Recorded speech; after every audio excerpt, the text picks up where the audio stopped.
the Eagle Badger podcast.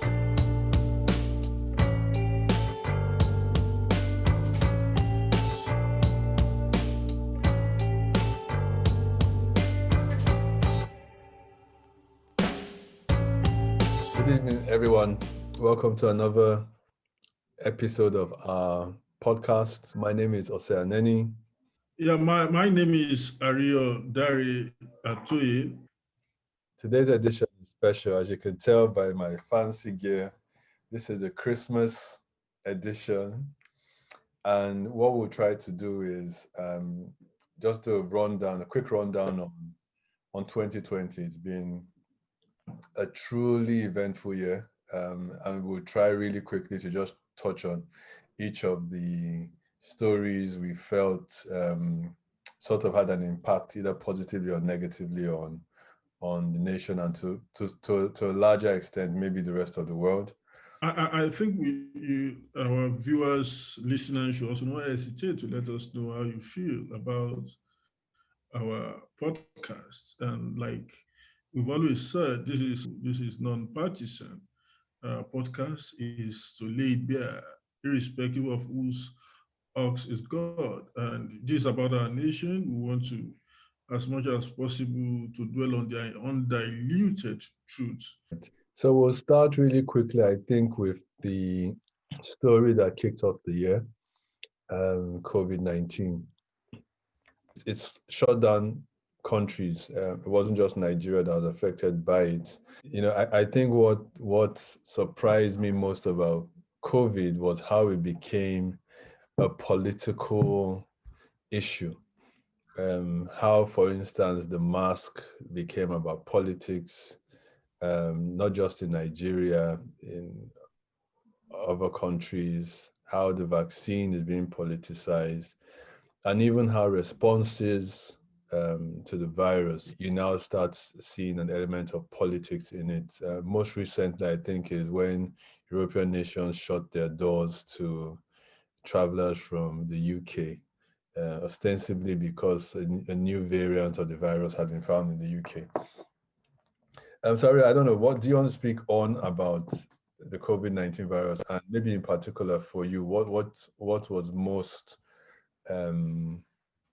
revealing, maybe in our response as people or as a nation to the virus itself, to this pandemic?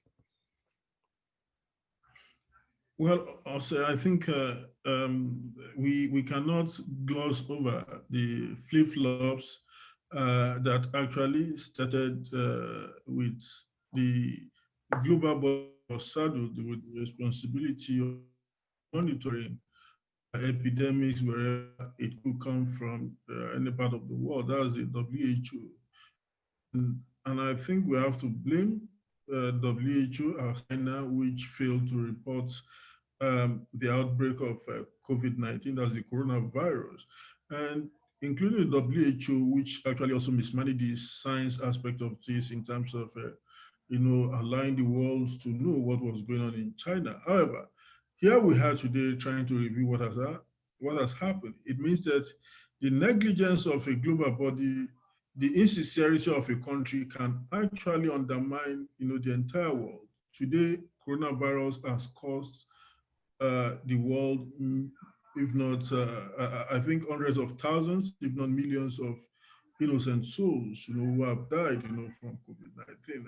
I'm not saying people are not going to die yearly, really, but it couldn't have been as a result of COVID. So by and large, and I think COVID has done a serious blow to us. And in the years to come or in the months to come, we'll definitely review the situation and probably maybe certain truths will actually come out of it. It is good that we have vaccine, even though vaccine politics is also at play. But however, I think that it's also your responsibility and my responsibility to see how Nigeria can become a very responsible and responsive nation so that we'll also not be a threat to the international community, will not be a threat to even our regional partners in West Africa and the African-wide, continent. So it's very painful that China China allowed this to happen. It's very painful that WHO fails to alert when it mattered. It's also very painful that when even the alerts happened, some of the scientists actually also did not do the needful at the appropriate time. I could recall when Ose and I, told some of our people in Nigeria that mask was going to become a defining thing for this COVID. People laughed at us. People even told us that we're the one actually making the COVID thing to become, very scary. But today, here we are. It's difficult for you to go to anywhere in Nigeria today globally without you having your mask. You can't fly without your mask. So, and I believe that that same idea that has helped us, that same knowledge that helped us to cite this problem on time, Ibu Baja should continue to probably be at the forefront, also spotting, some major concern, including alerting our nation. Yeah, well said. I think, just speaking about looking at the future and potential problems we might face, one of which obviously is the vaccine itself.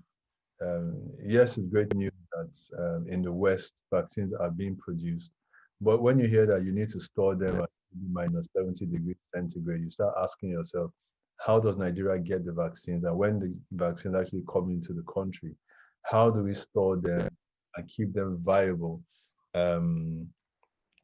for distribution and administration across the country? One of the things COVID-19 did expose is the inability or the lack of capacity of the government to provide large-scale reliefs to citizens in need. We saw the failure when it came to issuing lockdown palliatives. We've seen the failure when it came to administering or enforcing lockdown regulations. I struggle to see how the Nigerian government is going to be able to successfully distribute the vaccine. And I suspect, if countries can shut their borders to the UK, I suspect very, very soon we will see countries who have managed to distribute the vaccine start shutting their borders, to not just Nigeria, but a lot of the third world developing countries who will also struggle to successfully distribute this vaccine. I think for me, maybe the tragedy of this whole thing is not just that the pandemic happened, and not just that in the first instance, a lot of countries, not just Nigeria, were caught unawares and didn't know how to respond to it.